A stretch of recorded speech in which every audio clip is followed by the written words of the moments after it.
بسم اللہ الرحمن الرحیم۔ ایک رات سلطان محمود غزنوی رحمۃ اللہ علیہ رات کے وقت معمول کے مطابق گشت پر تھے اور ایک تندور کے پاس کسی شخص کو سویا ہوا دیکھا تو اس کو اٹھا کر پوچھا کہ وہ کون ہے۔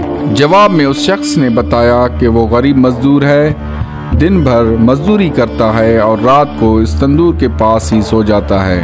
سلطان نے پوچھا کہ اس سردی میں اس کی رات کیسے گزرتی ہے تو اس مزدور نے جواب میں جو کہا اس نے سلطان کو ہلا کر رکھ دیا۔ مزدور نے کہا جناب، نصف رات آپ کے انداز میں گزرتی ہے اور بقیہ نصف آپ سے زیادہ اچھے انداز میں گزارتا ہوں۔ سلطان نے بڑی حیرت سے پوچھا کہ وہ کیسے؟ مزدور نے جواب دیا کہ جب تک تندور گرم رہتا ہے تو میں آپ کے جیسی نیند سے لطف اندوز ہوتا ہوں، اور جب تندور ٹھنڈا ہو جاتا ہے تو اٹھ کے اللہ کی عبادت شروع کر دیتا ہوں، جو آپ کے مقابلے میں وقت کا بہترین استعمال ہے۔